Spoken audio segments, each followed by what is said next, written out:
Hello viewers. Welcome back to the channel. A team of Japanese scientists have developed artificial skin that behaves just like living human skin.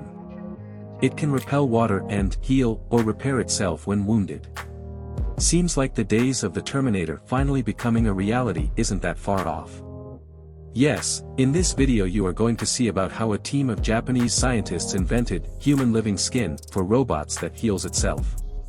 If you are watching this video without subscribe us, please click the subscribe button and hit the bell icon. Let's go to the video.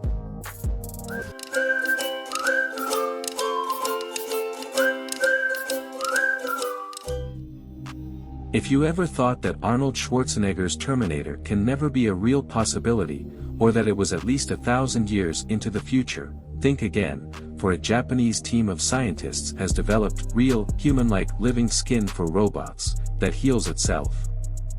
Creating artificial humans or humanoids has been a goal of many for centuries.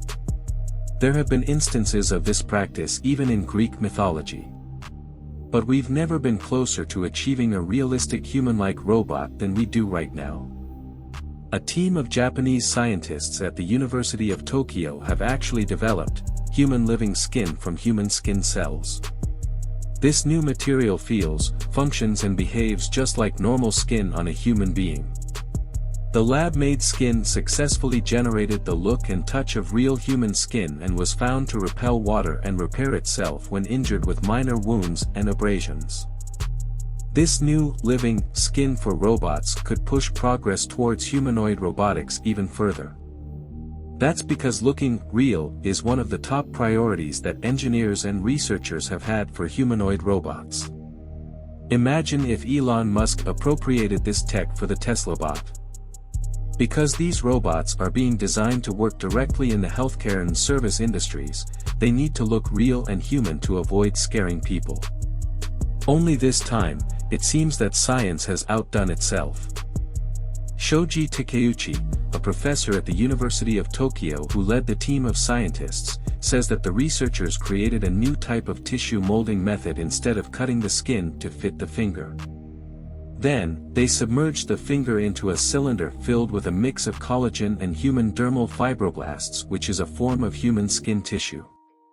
Basically, they had to use the two primary components in the skin's connectivity tissue.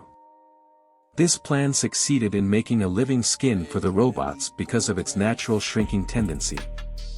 As it dried, the mixture shrank and tightly conformed to the robotic finger and gave it a realistic but somewhat sweaty appearance. Takeuchi believes that living skin is the ultimate solution to make robots look and feel like living creatures. And it seems researchers are getting close to making actual living skin for robots. The team is contemplating taking their new development to some of the eminent Japanese robotics companies in the world. Thank you for watching. Please subscribe and hit the bell icon. If you like this video, please like and share with your friends.